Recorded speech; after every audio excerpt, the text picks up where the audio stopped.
வணக்கங்க. இன்னைக்கு என்ன வீடியோன்னு பார்த்தீங்கன்னா, ஒரு சின்ன கெப்பாசிட்டரால ஒரு ஃபேனோட வைண்டிங்கே ப்ராப்ளம் ஆகும் அப்படின்றது உங்களுக்கு தெரியுமா? தெரியாதா? என்னாச்சுன்னு பார்த்தீங்கன்னா, ஃபேன போட்டுட்டு கஸ்டமர் ஓடல அப்படின்ட்டு நம்மள கூப்பிட்டுருந்துருக்காங்க. நம்ம போய் செக் பண்ணி பார்க்கும்போது, ஃபேனோட வைண்டிங் எல்லாமே நல்லா இருந்துச்சு. இதுல ஒரு முக்கியமான விஷயம் என்னன்னு பார்த்தீங்கன்னா, ஃபேன் வந்து ஓவர் ஹீட்டா இருந்துச்சுங்க. என்னால டச் பண்ணி கூட பார்க்க முடியல. அந்த அளவுக்கு ஹீட்டா இருந்தனால, சரி நம்ம கிட்ட இப்போ ஒரு புதுசா கிளாம் மீட்டர் வாங்கினோம் பார்த்தீங்களா? அத வச்சு அதுல உள்ள டெம்பரேச்சர செக் பண்ணுவோம் அப்படின்ட்டு நம்ம செக் பண்ணி பார்த்தோம். ஆக்சுவலா நம்ம ஓல்டு மீட்டர்லயும் செக் பண்ணுவோம். இப்போ நம்ம அந்த புது மீட்டர ஒர்க் பண்ணி பார்ப்போம் அப்படின்றதுக்காக தான் இத வச்சு செக் பண்ணேன்.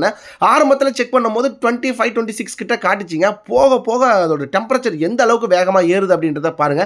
என்னால டச் பண்ணி வைக்க முடியல ரொம்ப நேரம். வச்சிருந்தா எனக்கு தெரிஞ்சு அது 100க்கு மேல போகறதுக்குமே வாய்ப்பு இருக்கு. நான் ஒரு 60 வரைக்கும் செக் பண்ணி பார்த்ததுக்கு அப்புறம் எடுத்துட்டேன். ஓவர் ஹீட் ஆனதுனால தான். சோ எதனால இந்த ப்ராப்ளம்னு பார்த்தீங்கன்னா, கெப்பாசிட்டர் சுத்தமா போயிடுச்சுங்க. ஓரளவுக்கு நல்லா இருந்ததுனா கூட ஃபேன் வந்து ஸ்லோவா சுத்திருக்கும். இங்க வேல்யூவே சுத்தமா நம்மளுக்கு காட்டல. நான் லைட்டா விரல விட்டு சுத்துன உடனே தான் லைட்டா சுத்திச்சு மூவ்மெண்ட் காட்டுச்சு. இப்படியே விட்டுருந்தா கண்டிப்பா வந்து வைண்டிங் போயிருக்குங்க. அதுக்கு நம்ம ரூ. 400 செலவு பண்றதுக்கு ரூ. 30 கெப்பாசிட்டர்லயே நம்ம வந்து இந்த பிரச்சனைய முடிச்சிடலாம். நல்ல வேளை கஸ்டமர் கரெக்ட்டான டைமிங்க்கு நம்மளுக்கு கால் பண்ணி கூப்பிட்டுருந்தாங்க. நான் யூஸ் பண்ண மல்டிமீட்டர் வேணும்னா லிங்க் தரேன். கிளிக் பண்ணி பர்ச்சேஸ் பண்ணீங்க. பார்க்கலாங்க.